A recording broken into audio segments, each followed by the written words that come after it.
Monster Hunter World provides hunters with numerous tools and weapons to take on the beasts that roam the world. With each weapon comes a unique set of moves and mechanics that a hunter must master. With training and knowledge of these, a hunter can decimate the monstrous foes that lie in their way. I'm Darcblade, and in this video we're going to bring you a hunter's guide to the Sword and Shield. The Sword and Shield is classed by Capcom as a beginner-friendly weapon, and whilst this is true, there are certain nuances that can make it very effective in the hands of an expert. The weapon tends to strike a balance between all aspects of the Monster Hunter World weapons, from guarding, slicing damage, blunt damage, to long combos. The Sword and Shield is able to do all of these. However, its major drawback is when it comes to the weapon's reach. With that in mind, it could be described as a jack-of-all-trades weapon. On top of that, this is the only weapon in the entire game that allows you to use items whilst your weapon is drawn. This can add to the survivability of the hunter, or even allow the Sword and Shield user to become a dedicated support role, especially if you're using skills like wide range. Nonetheless though, the Sword and Shield on the surface may look simple, but if you look past it, there is actually some depth to it. But anyway, let's move on to talk about the basic moves of the Sword and Shield. Now, the Sword and Shield has one of the longest move lists in the game, but all of the moves seem to be able to be intertwined with one another. A lot of the moves, for example, can be performed in multiple ways. But anyway, let's move on to the basic moves. First is the advance and slash. This is done in multiple ways. First would be from a drawing position, so your weapon is sheathed. You press a direction and triangle. This will cause you to slash upward with the blade whilst moving forward. You can also perform the advance and slash whilst your weapon is drawn by pressing triangle and circle together. You can also use the advance and slash to vault up certain parts of the environment, but we'll talk about that a bit more in the environmental section. Anyway, whilst your weapon is drawn, you have the chop attack, which is done by pressing triangle. This can then be followed up by a side slash, which is done by pressing triangle a second time.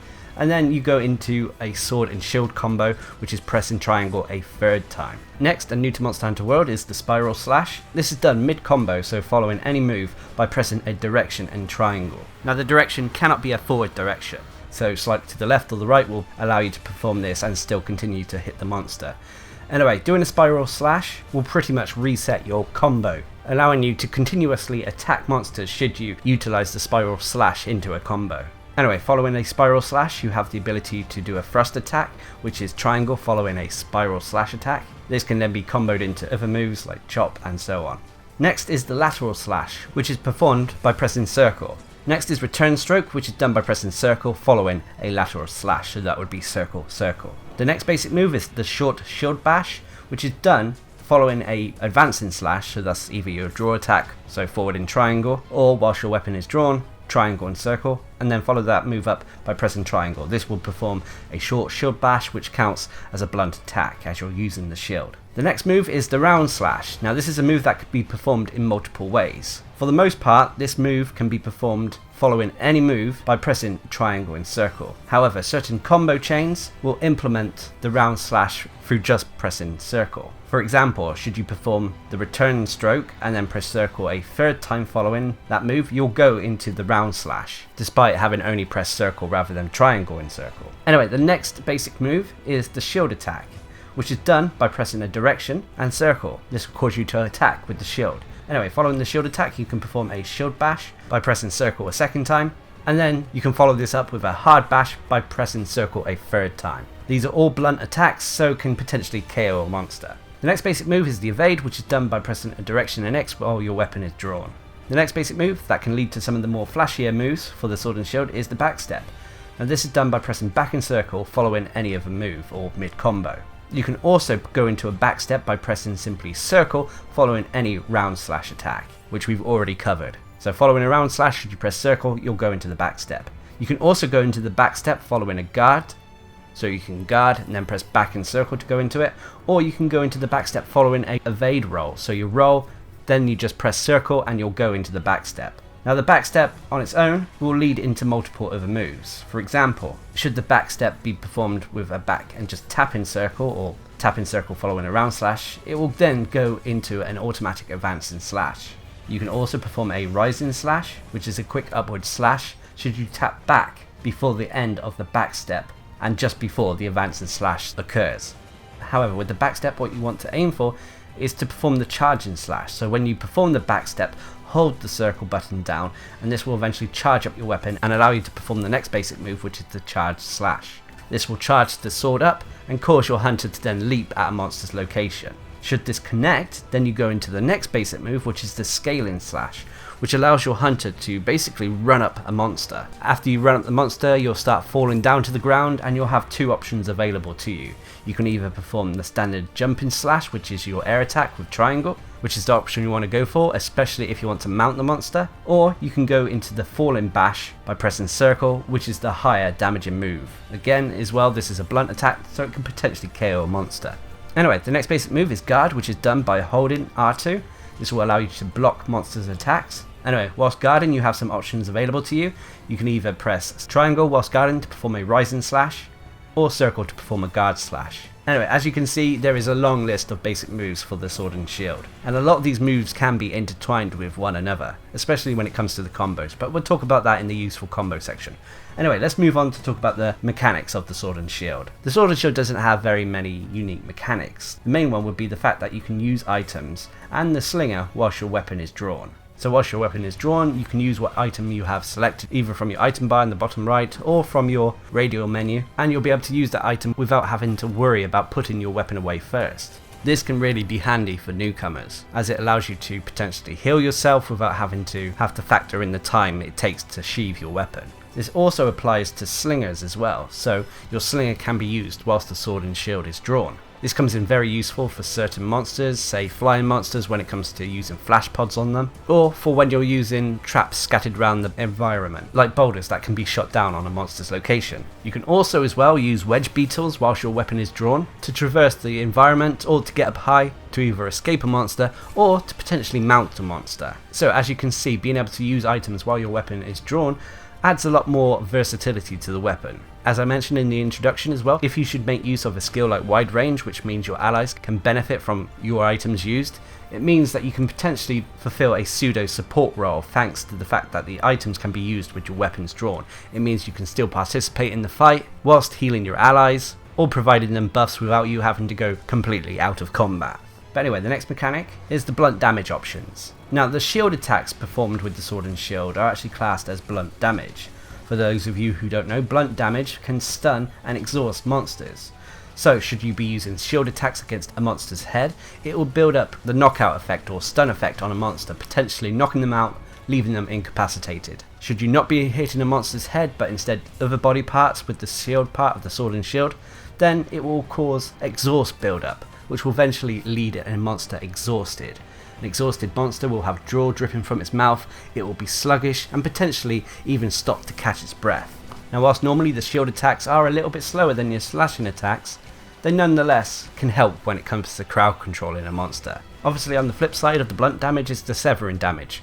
These are the slashing attacks you perform with the sword and shield, so basically the sword attacks. These can help sever monsters' parts, like tails and such. They are also generally faster, and as a result benefit generally more from elemental or status based weapons. So this is worth considering when you're actually crafting what sword and shield you want to use. But anyway, let's move away from the unique mechanics to talk about the useful combos for the sword and shield. Now, as with many weapons in the Monster Hunter games, the sword and shield combos can be intertwined with one another. You don't have to do strictly what is indicated here, and even more so with the sword and shield. The sword and shield is very versatile when it comes to the combos you can pull off. Some of them are quite straightforward and quite simple, some of them can go on indefinitely. With that in mind, these are the combos that I tend to use most of the time. First is what I call the standard slashing combo, which is done by pressing and holding R2 to guard at a monster's head and then immediately go into a rising slash by pressing triangle. Afterwards you press triangle again to perform a chop, then triangle again to perform a side slash, then triangle fourth time to perform the sword and shield combo, then you press triangle and circle to go into the round slash. Afterwards press and hold circle to perform the back step and charge slash, and then as you're falling back down to the ground following the scaling slash, press circle for the falling bash.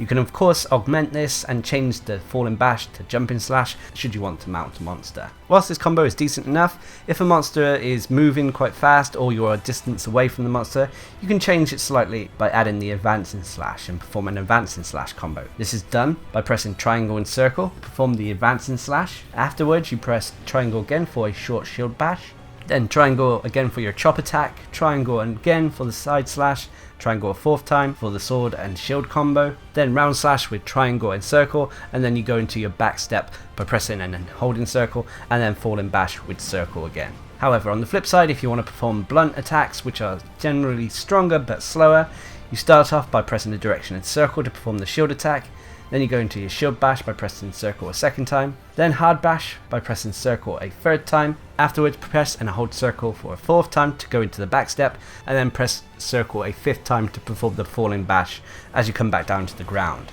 Now, if you don't press forward and circle at the start of this combo, you will instead perform an alternative slashing combo, which is slower, but it tends to hit a little bit harder, which is done by pressing circle for a lateral slash, circle for a return stroke, circle for a round slash, and then press and hold circle for the back step, and then circle again as you come back down to the ground to perform a falling bash. Now those are the basic combos, and they can be intertwined with one another. One of the longer combos that is more damaging, but generally requires more time to perform, would be to perform a rising slash, so that's hold R2 then triangle, then you go into chop with another triangle, then side slash, then press circle to perform a lateral slash, circle again for a return stroke, circle for a round slash, and then press and hold circle to go into the back step, and then circle again for the falling bash. Of course, you can change this as well. The circle moves can be replaced with the shield based attacks should you want blunt damage, or you can implement the advancing slash at the start of this combo if you wish. Now, one thing you should be aware of, that all of these combos can be made to be indefinite.